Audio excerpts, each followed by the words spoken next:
మనమెంతో కష్టపడి సంపాదించిన ఇల్లు, ఆ ఇంటి లోన్ పూర్తిగా తీర్చేశాక, ఇక ఆ ఇల్లు శాశ్వతంగా మనదే, దానిమీద మనకి ఫుల్ రైట్స్ ఉన్నాయి అని అనుకుంటాం గదా! అవును. సాధారణంగా అందరూ అలాగే అనుకుంటారు. కానీ ఆ ప్రతి ఏడాది మనం కడుతున్న ఆస్తి పన్నులు చూస్తుంటే మ్మ్, అసలు ఆ ఇల్లు నిజంగా మనదేనా, లేక ప్రభుత్వానికి అద్దె కడుతూ మనం ఆ ఇంట్లో ఉంటున్నామా అనిపిస్తుంది కదా. ఎగ్జాక్ట్లీ. ఆ ఆలోచనే చాలా డిస్టర్బింగ్గా ఉంటుంది. ఎందుకంటే మ్మ్, మనం చిన్నప్పటినుండి వింటున్నదేంటంటే ఆస్తులు కూడబెట్టడమే అసలైన ఆర్థిక భద్రత అని. కానీ ఈరోజు మనం చేయబోయే ఈ లోతైన విశ్లేషణలో మనం నమ్ముతున్న ఆ భద్రత పునాదులే ఎంత బలహీనంగా ఉన్నాయో చూడబోతున్నాం. అవును. ఈనాటి మన డీప్ డైవ్కి ప్రధాన ఆధారం మైక్ ఎల్లిస్ తన యూట్యూబ్ ఛానల్లో షేర్ చేసిన 2 సంచలనాత్మక వీడియోలు, why are you still here మరియు యూ హ్యావ్ ద పవర్. ఒక సామాన్యుడు ఎంత కష్టపడినా అదంతా ఒక చిల్లులు పడ్డ బకెట్లో నీళ్లు పోసినట్టు ఎందుకవుతోందో ఆయన ఆ వీడియోలలో వివరించారు.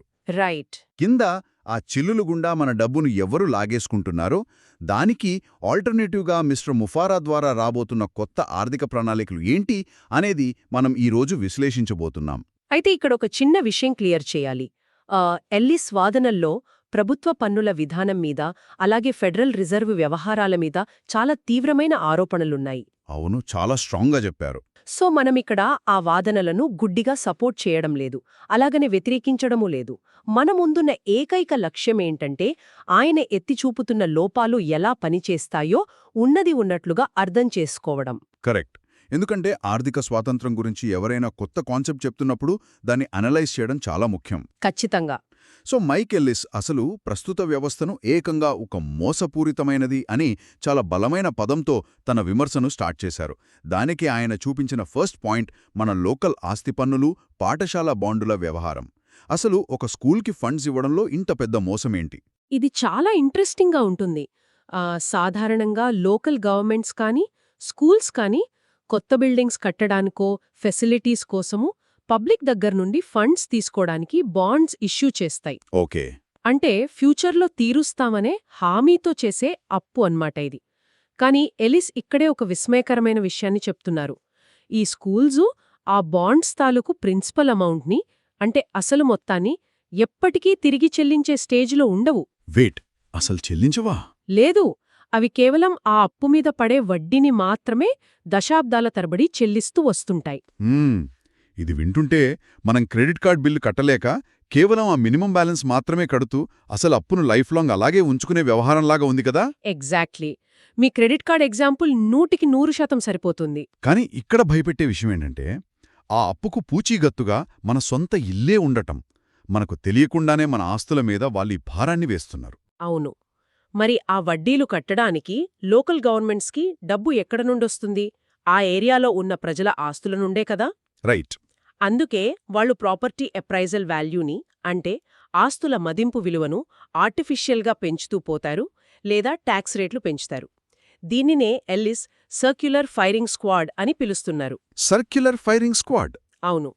అంటే గవర్నమెంట్ విభాగాలు వాళ్ల అప్పులు తీర్చుకోవడానికి వాళ్లను వాళ్లు ప్రొటెక్ట్ చేసుకుంటూ ఫైనల్గా సామాన్యుడి మీదే పన్నుల భారాన్ని వేస్తూ ఒక వినాశకరమైన వలయాన్ని సృష్టించాయి. మనం సొంత ఇల్లు కొనుక్కున్నా సరే ఈ ట్యాక్స్ల రూపంలో దానికి జీవితకాలం ఒక సెకండ్ మార్ట్గేజ్ కడుతున్నట్లే అని ఆయన ఆర్గ్యుమెంట్. ఒక్క నిమిషం, ఇక్కడే నాకొక పెద్ద డౌట్ వస్తోంది. ఇప్పుడు నేనొక ఇల్లు 50 లక్షలు కొన్నాననుకుందాం. ఒక 10 ఏళ్ల తర్వాత గవర్నమెంట్ లెక్కల్లో దాని వాల్యూ ₹1,00,00,000 అయ్యింది అని తేల్చారు. కానీ నేనా ఇల్లు అమ్మలేదు. ఆ పెరిగిన 50 లక్షల లాభం నా చేతికి రాలేదు కదా. అవును, రాలేదు. అలాంటప్పుడు నా చేతికి రాని ఆ ఊహాజనిత లాభం మీద, అంటే వాస్తవ రూపం దాల్చని లాభం మీద గవర్నమెంట్ పన్ను ఎలా అడుగుతుంది? దీన్నే కదా అన్రియలైజ్డ్ గెయిన్స్ అని ఆయనంది. ఇది అసలు లీగల్గా కరెక్టేనా? ఖచ్చితంగా కాదు అంటారు ఎల్లిస్. ఆయన లేవనెత్తుతున్న అతిపెద్ద లీగల్ పాయింట్ ఇదే. అమెరికా రాజ్యాంగంలోని 16వ సవరణ ప్రకారం ఆదాయం మీ చేతికి రానంతవరకు, అంటే రియలైజ్ కానంతవరకు దానిపై ట్యాక్స్ వేయడం చట్టవిరుద్ధం అని ఆయన వాదిస్తున్నారు. ఒక మిడిల్ క్లాస్ ఫ్యామిలీ ఒకే ఇంట్లో ఏళ్ల తరబడి ఉంటుంది. చుట్టుపక్కల డెవలప్మెంట్ వల్ల వాళ్ల ఇంటి వాల్యూ పేపర్ మీద పెరుగుతుంది.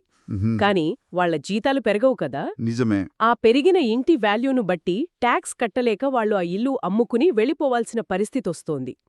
అందుకే టెక్సాస్ సుప్రీంకోర్టులో ప్రెజెంట్ దీని మీద ఒక కేసు నడుస్తోందని ఆయన క్లియర్గా మెన్షన్ చేశారు.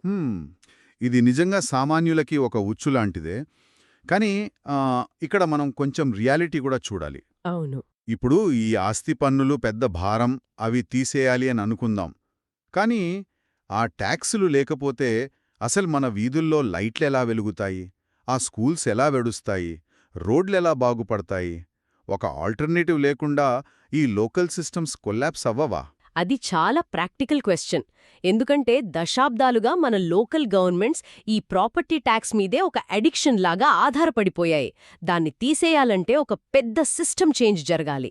కానీ ఎల్ఎస్ కేవలం ఈ లోకల్ స్కూల్ బాండ్స్ దగ్గరే ఆగిపోలేదు. ఆయన దృష్టిలో ఈ ఆస్తి పన్నుల వలయం అనేది దేశవ్యాప్తంగా నడుస్తున్న అతిపెద్ద ఆర్థిక నియంతృత్వంలో ఒక చిన్న భాగం మాత్రమే. ఓకే. అసలు సమస్య అంతా 1913లో మొదలైందని ఆయన ఒక హిస్టారికల్ యాంగిల్ని తీసుకొచ్చారు. అవును. 1913 ఫెడరల్ రిజర్వ్ ఏర్పాటు గురించి ఆయన చాలా సీరియస్ కామెంట్స్ చేశారు. ఆ ఫెడరల్ రిజర్వ్తో ఒక ఆర్థిక నియంతృత్వం మొదలైంది అని ఆయన అన్నారు కదా. అసలు ఆ హిస్టారికల్ ఈవెంట్ మన జేబుల్లోని డబ్బును ఎలా ఎఫెక్ట్ చేస్తుంది? ఏంటంటే 1913లో ఈ ఫెడరల్ రిజర్వ్ చట్టం రాకముందు కరెన్సీని ముద్రించే పవర్ కేవలం ప్రభుత్వ ఖజానా అంటే ట్రెజరీ చేతుల్లోనే ఉండేది. కాని ఈ చట్టం ద్వారా ఆ పవర్ అంతా ప్రైవేట్ బ్యాంకర్ల చేతుల్లోకి వెళ్ళిపోయిందని ఎల్లిస్ చెప్తున్నారు. ఆ టైంలో 24 మంది సెనేటర్లు దీన్ని గట్టిగా వ్యతిరేకించినా కూడా ఫైనల్గా బ్యాంకర్లే గెలిచారని మూలాల్లో ఉంది. ఓకే, పవర్ వాళ్ల చేతుల్లోకి వెళ్ళింది. కాని దానివల్ల సామాన్యుడు సంపద ఆవిరైపోవడం ఏంటి? వాళ్ళు డైరెక్ట్గా మన బ్యాంక్ అకౌంట్స్ నుండి డబ్బు తీసుకోరు గదా. మరి ఈ వెల్త్ ట్రాన్స్ఫర్ ఎలా జరుగుతోంది? డైరెక్ట్గా తీసుకోరు. కాని ఇన్ఫ్లేషన్ అంటే ద్రవ్యోల్బణం అనే ఒక అదృశ్య పన్ను ద్వారా జరుగుతోంది. ఓహో, ఇన్ఫ్లేషన్. అవును. ఆ బ్యాంకర్లు వాళ్ల ఇష్టమొచ్చినట్టు కరెన్సీని ప్రింట్ చేయడం వల్ల బయట డబ్బు సర్క్యులేషన్ పెరుగుతుంది. దానివల్ల నిన్న మీ జేబులో ఉన్న 100 రూపాయల పవర్ ఈరోజు పడిపోతోంది. అంటే వస్తువుల రేట్లు పెరగడం కాదు, మన డబ్బు వాల్యూ పడిపోవడం. ఎగ్జాక్ట్లీ. 1920ల నాటి ఎకనామిక్ గ్రోత్ కానీ, ఆ తర్వాత వచ్చిన మహామాంద్యం కానీ, ఆ ఇటీవల 2008లో వచ్చిన ఫినాన్షియల్ క్రైసిస్లు కానీ, ఇవన్నీ న్యాచురల్గా మార్కెట్లో వచ్చినవి కావు అని ఎల్లిస్ అంటారు. వెయిట్, న్యాచురల్ కాదా? కాదు. ఆ బ్యాంకర్లు కరెన్సీ సప్లైని కంట్రోల్ చేస్తూ కావాలని క్రియేట్ చేసిన వ్యూహాలు అని ఆయన స్ట్రాంగ్గా బిలీవ్ చేస్తున్నారు. అంటే కష్టపడి వస్తువులను సృష్టించే ప్రొడక్టివ్ క్లాస్ నుండి కేవలం పేపర్ మీద డబ్బును కంట్రోల్ చేసే ఫినాన్షియల్ క్లాస్కి సంపదను షిఫ్ట్ చేయడమే వాళ్ళ మెయిన్ గోల్ అన్నమాట. అవును. ఆయన ఇంకో పాయింట్ కూడా గుర్తు చేశారు కదా.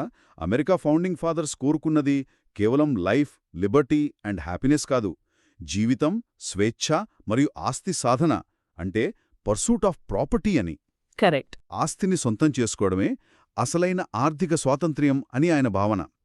అయితే హిస్టరీని ఇలా వెనక్కి చూసినప్పుడు ఇదంతా ఒక ప్లాన్ ప్రకారం కొందరు వ్యక్తులు కావాలని చేసిన కుట్ర అంటారా, లేదా మోడర్న్ ఎకానమీస్ గ్లోబలైజ్ అవుతున్నప్పుడు జరిగిన ఒక కాంప్లెక్స్ న్యాచురల్ మార్పు అంటారా? ఇది కొంచెం డీప్గా ఆలోచించాల్సిన పాయింట్. ఎందుకంటే మోడర్న్ గ్లోబల్ ఎకానమీస్ చాలా కాంప్లెక్స్గా మారాయనేది వాస్తవం. ప్రతి క్రైసిస్ వెనక ఒక సీక్రెట్ కుట్ర ఉందని ఎకానమిస్టులు ఒప్పుకోరు. రైట్. కాని ఎల్లిస్ వాదనను మనం ఇంకో యాంగిల్లో చూడాలి. సామాన్యంలో గూడు కట్టుకున్న అభద్రతా భావాన్ని ఆయన వాదనలు పర్ఫెక్ట్గా రిఫ్లెక్ట్ చేస్తున్నాయి. ఎంత కష్టపడినా అప్పుల్లోనే ఉంటున్నామనే ఫీలింగ్, అవును, తమ కష్టం మీద తమకే కంట్రోల్ లేదు అనే భయం సామాన్య ప్రజల్లో బలంగా ఉండిపోయింది. ఆ కోపానికి ఎల్లిస్ ఒక హిస్టారికల్ షేపిచ్చి అసలు శత్రువు ఫెడరల్ రిజర్వ్ సిస్టమ్ అని చూపిస్తున్నారు. అర్థమవుతోంది. ఒక పక్క మన ఆస్తుల మీద పెరిగిపోతున్న ట్యాక్సుల వలయం, ఇంకో పక్క ఇన్ఫ్లేషన్తో కరెన్సీ పవర్ పడిపోవడం, ఇలా రెండు వైపులా ఈ సిస్టమ్ మనల్ని ముంచేస్తుంటే అసలు సామాన్యులు ఎలా బతకాలి? ఈ మోసపూరితమైన సిస్టమ్ నుండి బయటపడే దార్యమైనా ఉందా? ఆ దారికోసమే కదా ఆయన మిస్టర్ ముఫారా ఫ్యూచర్ ప్లాన్ గురించి మాట్లాడుతున్నారు. అవును. ఈ ప్రస్తుత సిస్టమ్ నుండి బయటపడి రియల్గా ఆర్థిక స్వాతంత్ర్యం సాధించడానికి ముఫారా తీసుకురాబోతున్న కొత్త బిజినెస్ మోడల్ ఒక అద్భుతమైన ఆల్టర్నేటివ్ అవుతుందని ఎల్లిస్ గట్టిగా నమ్ముతున్నారు. మూలాల ప్రకారం ఈ బిజినెస్ ఫేజ్ 2 రూపంలో 2026 నాటికి చాలా ఫాస్ట్గా లాంచ్ అవ్వబోతోంది. ఇది పూర్తిగా ఆనెస్ట్, క్లీన్ మరియు ఎథికల్గా ఉంటుందని ఆయన పదే పదే చెప్తున్నారు. ఇక్కడే నాకు పెద్ద ఆశ్చర్యం వేస్తోంది. ఎల్లిస్ తన ఒక వీడియోలో why are you still here అని అడిగారు కదా, దానికి రీజన్ ఏంటంటే ఆ బిజినెస్కి సంబంధించిన డీటెయిల్స్ కానీ, అసలు వాళ్ళు అమ్మబోయే ప్రోడక్ట్స్ ఏంటి అనేది కానీ ఇంకా పూర్తిగా బయటకు రాలేదు. అవును, రాలేదు.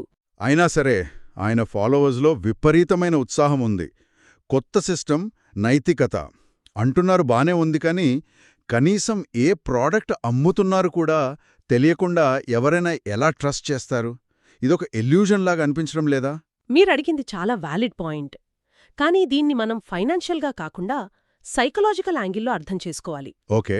ఎప్పుడైతే జనాలు ఈ ప్రస్తుత సిస్టమ్ అంతా మోసం అని ఫిక్స్ అవుతారో, దానిమీద నమ్మకం కోల్పోతారో, అప్పుడు పారదర్శకత ఇస్తాం అని చెప్పే ఏ కొత్త సిస్టమ్ అయినా వాళ్ళని విపరీతంగా అట్రాక్ట్ చేస్తుంది. ఒక రకమైన ఆశ అన్నమాట.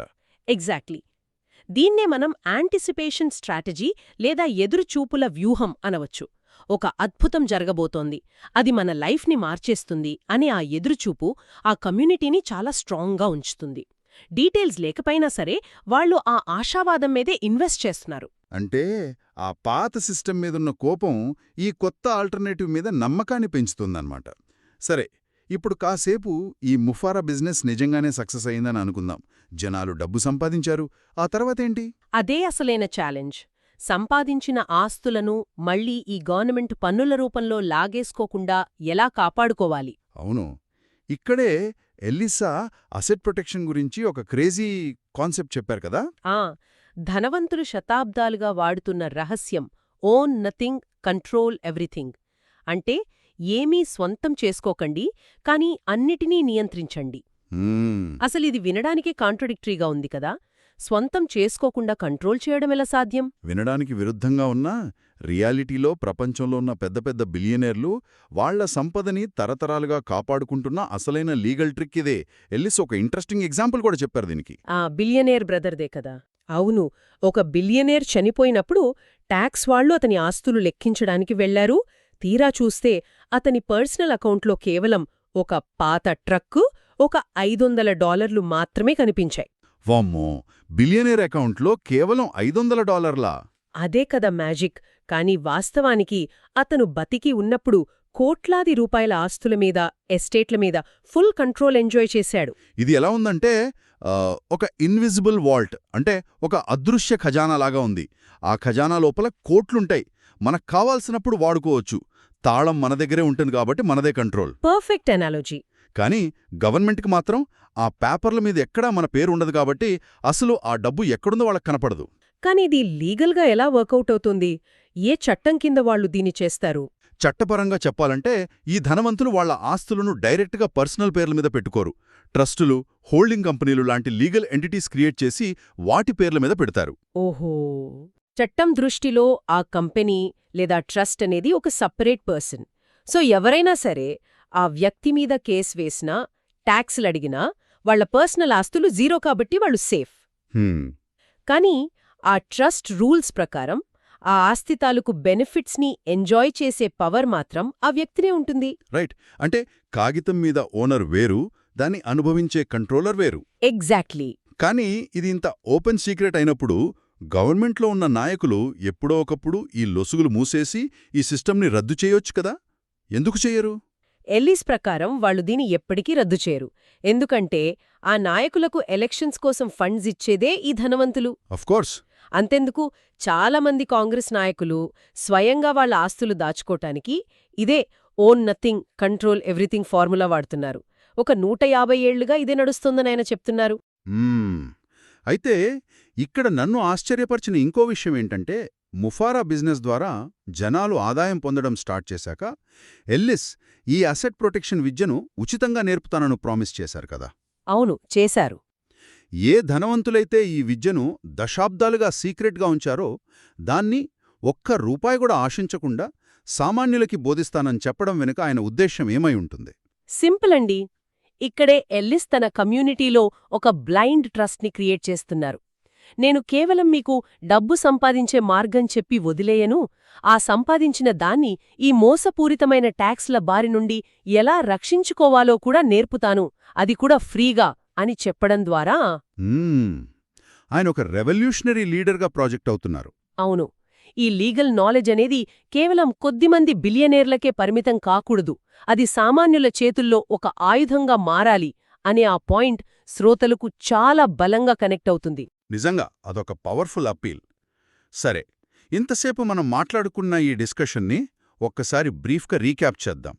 ఫస్ట్, లోకల్ ట్యాక్సులు, స్కూల్ బాండ్స్ వల్ల ఏర్పడే ఆ సర్క్యులర్ ఫైరింగ్ స్క్వాడ్ సామాన్యుల ఆస్తులకు ఎలా ఒక లైఫ్ లాంగ్ అప్పుల ఉచ్చులా మారిందో చూశాం. అవును. ఆ తర్వాత ఈ సమస్య మూలాలు వెతుక్కుంటూ 1913 నాటి ఫెడరల్ రిజర్వ్ దగ్గరకు వెళ్ళాం.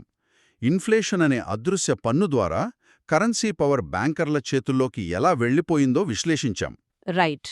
దాని నుండి బయటపడటానికి 2026లో ముఫారా తీసుకురాబోయే బిజినెస్ మోడల్ మీద జనాలకున్న ఆశావాదాన్ని, అందులోని సైకలాజికల్ యాంగిల్ని పరిశీలించాం. ఫైనల్గా, సంపద వచ్చాక దాని ట్రస్ట్ల ద్వారా ఓన్ నథింగ్, కంట్రోల్ ఎవ్రీథింగ్ అనే కాన్సెప్ట్తో ఎలా కాపాడుకోవచ్చో చూశాం. కరెక్ట్. ఈ పూర్తి డిస్కషన్లో మనం మెయిన్గా గమనించాల్సిందేంటంటే, ఫ్యూచర్ కోసం ప్లాన్ చేసుకునేటప్పుడు హిస్టరీని ఎలా ఉపయోగించుకోవాలో ఎల్లిస్ వివరించారు. ఎవరైనా సరే ఒక కొత్త ఆర్థిక వ్యవస్థ గురించి మాట్లాడినప్పుడు దాన్ని బ్లైండ్గా రిజెక్ట్ చేయడం గానీ, బ్లైండ్గా నమ్మేయడం గానీ చేయకూడదు. దాని వెనక ఉన్న చారిత్రక కారణాలను క్రిటికల్గా ఆలోచించే ఎబిలిటీ ప్రతి ఒక్కరూ పెంచుకోవడం ఎంతో అవసరం. అక్షరాల నిజం. మనం ఈ డిస్కషన్ స్టార్ట్ చేసినప్పుడు మన ఆస్తుల నుండి సంపద ఎలా ఆవిరైపోతుందనుకున్నాం. కానీ ఇప్పుడు అర్థమైందేంటంటే, కేవలం సంపాదించడం మాత్రమే కాదు, అసలు ఆ సంపదను లాగేసుకునే చట్టాలు, సిస్టమ్స్ ఎలా పనిచేస్తాయో తెలుసుకోవడం కూడా ఫినాన్షియల్ లిటరసీనే. నిజమే. ఇక ముగించే ముందు ఈ విశ్లేషణలో నన్ను చాలా లోతుగా ఆలోచింపజేసిన ఒక థాట్ షేర్ చేయాలనుకుంటున్నాను. మనం ఇందాక మాట్లాడుకున్నట్లు America founding fathers pursuit of ప్రాపర్టీని ఒక రైట్గా చెప్పారు. అవును. ఒక ఇల్లు, కొంచెం పొలం అధికారికంగా మన పేరు మీద పేపర్లో ఉంటే అదొక గొప్ప అచీవ్మెంట్, లైఫ్కు ఒక సెక్యూరిటీ అని మనం నమ్మాం. రైట్. కానీ ఇప్పుడు మైకెల్లిస్ చెప్తున్న అల్టిమేట్ స్ట్రాటజీ చూస్తే ఏమీ సొంతం చేసుకోకండి, అన్నిటినీ నియంత్రించండి అనుంది.